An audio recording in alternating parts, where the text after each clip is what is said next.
है। प्रभु, मैंने इस ऐश्वर्य के बल से चूर होकर आपका अपराध किया, क्योंकि मैं आपकी शक्ति और प्रभाव के संबंध में बिल्कुल अनजान था। हे परमेश्वर, आप कृपा करके मुझ मूर्ख अपराधी का यह अपराध क्षमा कर दीजिए और ऐसी कृपा करें कि मुझे फिर कभी ऐसे दुष्ट अज्ञान का शिकार न होना पड़े। क्षन्तुं प्रभो तारहसि मूढचेतसो मयिवं पुनर्भोन्मतिः सति। सबके जीवन की कहानी ऐसी ही है। भगवान से विमुख होकर किसने कौन सा पाप नहीं किया। भगवान के सामने सदा विनम्र भाव से, सरलता से अपने दोषों को, अपराधों को कह करके क्षमा याचना करें। आगे हमारे से कोई भूल न हो, आलस्य प्रमाद में, अज्ञान में लिप्त होकर कहीं भी हम अपराध न कर बैठे। सबसे बड़ा अपराध क्या है, सबसे बड़ी बेईमानी क्या है? राम, श्री राधे। बोल गिरधर गोपाल की जय। राम। कोई सा एक स्पीकर बंद हो गया देखो। राम। हे नाथ, हे मेरे नाथ, तवावतारो यमधोक्षजेह स्वयंभराणामरुभार जन्मना समूपतीनाम भवाय देव भवाय युष्मच्चरणानुवर्तिनाम। राम, श्री राम। जो भगवान की आरती की जाती है, भगवान से प्रतिदिन प्रार्थना की जाती है, उसमें बड़ा बल होता है, सबसे विशेष साधन है। परम श्रद्धेय श्री स्वामी जी महाराज ने एक दिन कहा था, एक ही बार वह बात हमने सुनी। पंकज जी से हमने बात करी, पंकज जी ने कहा मेरा भी विशेष ख्याल गया इस बात की तरफ। स्वामी जी महाराज ने कहा कि जितने क्रियात्मक साधन हैं उनसे ये सबसे विलक्षण है, ये पुकार है भगवान की। एक ही बार ये बात स्वामी जी ने कही, बोले कीर्तन जो करते हैं, कीर्तन में भी ध्यान नहीं देते हैं तो कीर्तन हो जाता, घंटे भर का कीर्तन हो जाता। प्रतिदिन कीर्तन करते रहते हैं, पूजा पाठ भी करते रहते हैं, पर भीतर से भगवान से जुड़ाव नहीं होता, लगाव नहीं होता।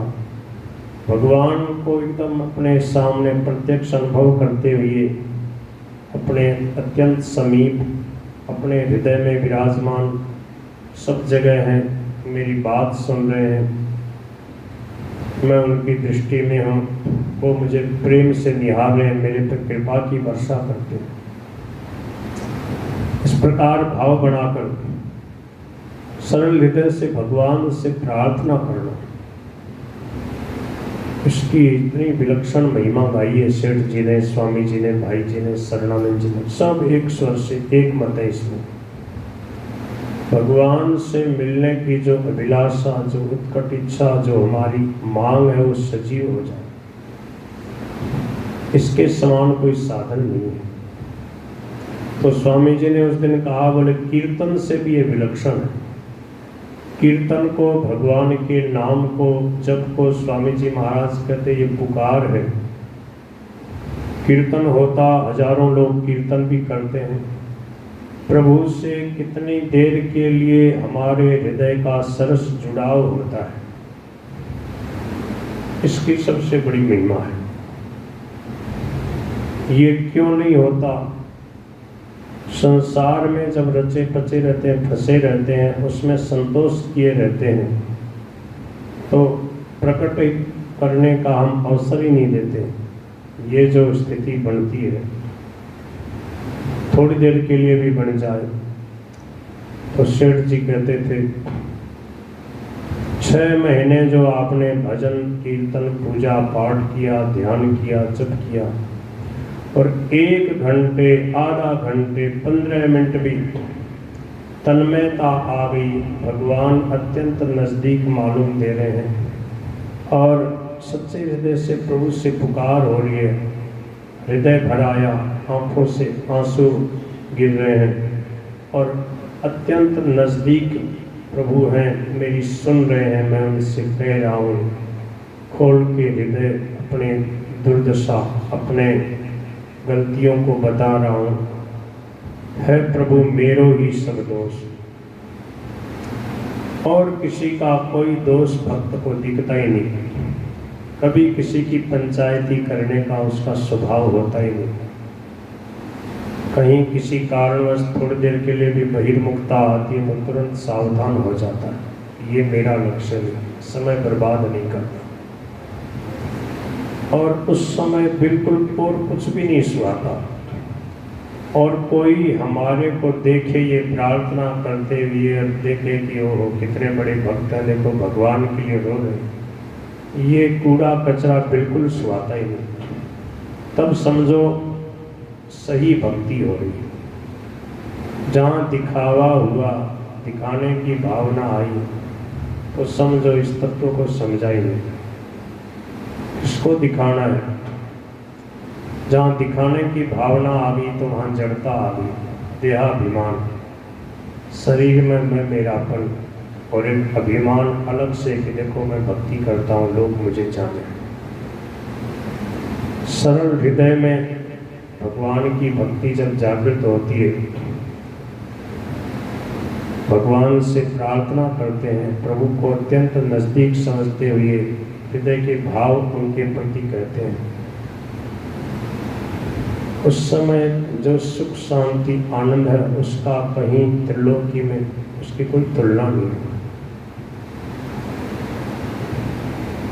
भगवान के विरह में ऐसी विलक्षण शक्ति है, अनंत जन्मों के सब पाप ताप भस्म कर देती है। उसी सहज सरलता को लेकर, भगवत सन्मुखता को लेकर, भगवान के प्रति जो समर्पण है उसकी वह महिमा है जो भगवान कह रहे हैं कि सन्मुख होई जीव मोई जबहि जन्म कोटि अगनासिं तबहि।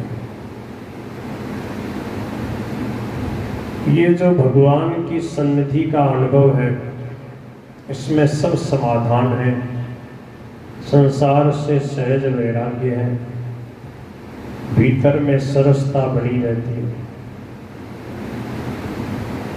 लोक प्रतिष्ठा, बहुत विशेष कहलाऊं, ये सब बातें बिल्कुल उस भगत के मन में नहीं आती। उसके द्वारा कुछ होता भी है तो यही देखता कि ये सब प्रभु की लीला हो रही है। उसका जीवन का लक्ष्य क्या होता है जो भगवान ने बताया है। भक्त क्या करते हैं? मच्चित्ता मदगत प्राणा बोधयन्तः परस्परम कथयन्तश्च माम नित्यम तुष्यन्ति च रमन्ति च। जिनका मेरे में चित्त लगा है, मेरे लिए ही जीवन धारण करते हैं, मेरी लीला, मेरे गुण, मेरा प्रभाव, मेरे भजन का रहस्य जो बढ़िया भाव समझ में आया, उसको मन मिलते किसी सहृदय भक्त के सामने उसका निवेदन करते हुए, एक दूसरे का उत्साह बढ़ाते हुए मेरे ही भजन का आनंद लेते हैं, कहते हैं, सुनते हैं और उसी में मस्त रहते हैं। लोक परलोक की कोई चिंता नहीं होती। इस संसार में कहाँ क्या हो रहा है, क्या बन बिगड़ गया, क्या हो गया, उसकी कोई चिंता नहीं, उसका कोई महत्व नहीं रह जाता। इसलिए भक्तों को भगवान को रिझाने के लिए खूब समय मिलता है।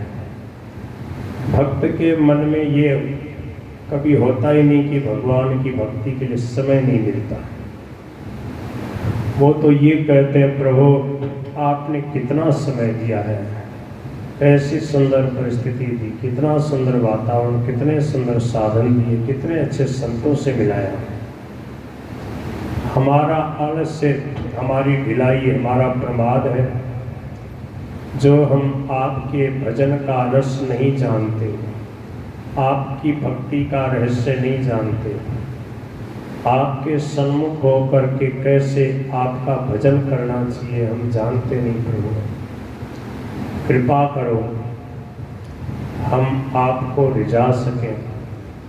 आपने इस जीवन में हमें भेजा, इस मनुष्य लोक में भेजा, आपने हमसे जो आशा रखी, आप हमसे जो चाहते हो, वह आपकी अभिलाषा हम पूरी कर सकें। उससे बढ़कर के हमारा कोई धर्म नहीं, हमारा कोई कर्तव्य नहीं।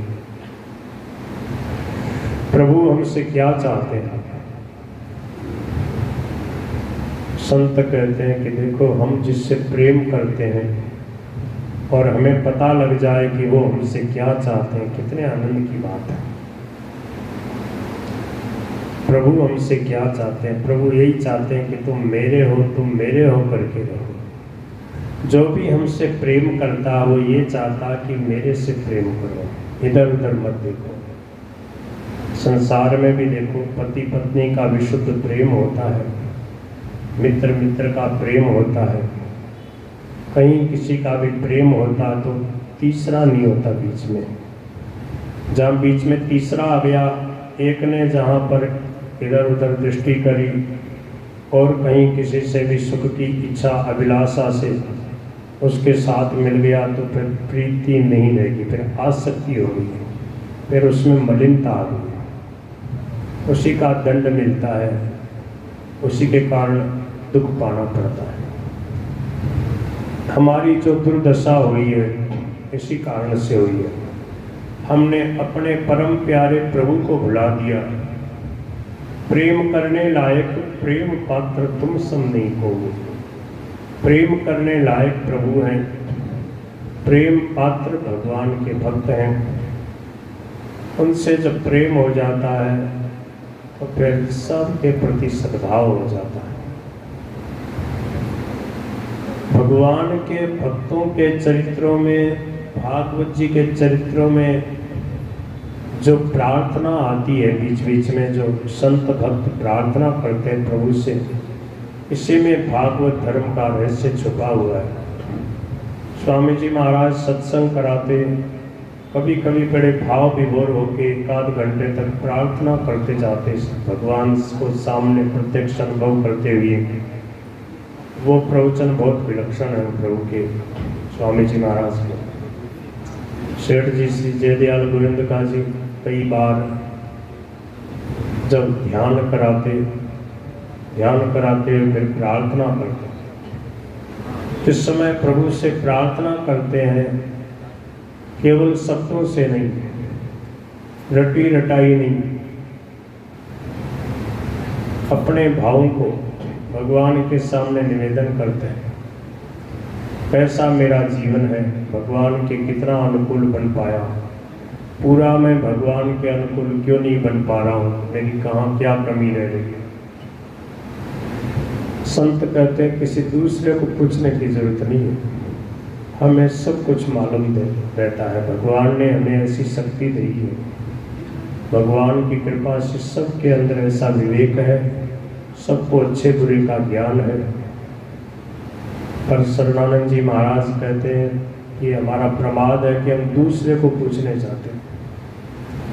आप सच्चे हृदय से प्रभु का नाम लो, प्रभु के सामने बैठ कर के एकांत में और प्रार्थना करो, तो प्रभु की कृपा से ऐसा प्रकाश होता है। और जब भगवान के साथ में थोड़ी देर के लिए भी प्रेम का संबंध जुड़ जाएगा, उस समय इतनी शांति मिलेगी, ऐसा लगेगा जीवन धन्य हो गया, जीवन सफल हो गया, मेरा जन्म लेना सफल हो गया। प्रभु की कृपा से मेरे को सही बात की तरफ ख्याल जा रहा है। सही बात क्या है? सहज निश्चल सरल भाव से भगवान की कृपा का अनुभव करना। प्रत्येक परिस्थिति में भगवान की कृपा बरस रही है।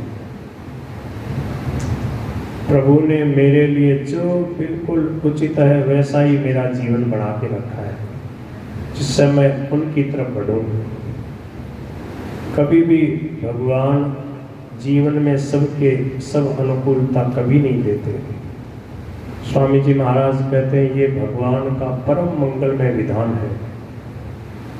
भगवान सबके जीवन में कोई न कोई अभाव रखते हैं, पर सत्संग के अभाव में, सत्संग के प्रकाश के अभाव में उधर ख्याल नहीं जाकर हमारी भूल क्या होती है कि हम फिर अनुकूल वस्तु व्यक्ति क्रियाओं की तरफ ही लपकते हैं, भगवान की तरफ नहीं बढ़ते। प्रभु कह रहे हैं भाई, अनित्यम असुखम लोकम इमं प्राप्य भजस्व मां। ये अनित्य, ये क्षण भंगुर लोक है, इसको प्राप्त करके तुम मेरा भजन करो। कैसे भजन करें? तो प्रभु उपाय बता रहे, बोले मेरे में मन लगाओ, मेरी पूजा करो, मुझे नमस्कार करो और अपने आप को मेरे समर्पित कर दो। मन मना भव मत भक्तो मद्याजी माम नमस्कुरु मामेव वैश्यसि युक्त्वैव मात्मानं मत्परायण। इस प्रकार मेरा भजन करोगे तो मेरे को प्राप्त कर लोगे। तो देवराज इंद्र ने भगवान से अपने अभिमान को लेकर जो भूल हुई उसको लेकर क्षमा याचना की, और सुरभि मैया ने अपने दुग्ध से भगवान का अभिषेक किया। देवताओं ने बहुत जोर का उत्सव मनाया। भगवान का दुग्धाभिषेक हुआ। भगवान के मस्तक पे गाय के बूंद ऊपर से गिरी, गोबिंदु ऊपर से भगवान के पड़ी। भगवान का नाम गोविंद हो गया। बोलो श्री गोविंद भगवान की। और कामधेनु माता ने भी प्रार्थना करी, भगवान से कहा कि आप ही हमारे इंद्र हैं, आप ही हमारे गोविंद हैं। आपने गोवंश की रक्षा की है। संपूर्ण गोवंश की तरफ से मैं आपका अभिनंदन करती हूँ, स्वागत करती हूँ, आपको प्रणाम करती हूँ। उस समय बहुत जोर का उत्सव मनाया गया। खूब सारे देवता आ गए, नारद जी आ गए, ऋषि मुनि आ गए और भगवान की बधाई गाई गई, भगवान का अभिषेक किया गया। बहुत मंगलमय वातावरण हो गया। प्रभु का एक नया नाम हो गया। नक पर धार लियो गिरिराज, नाम गिरधारी पायो है। भक्त लोग यही चाहते हैं कि भगवान प्यारे लगते रहे। सबने भगवान से प्रार्थना करी और सब पधार गए। उसके बाद भगवान ने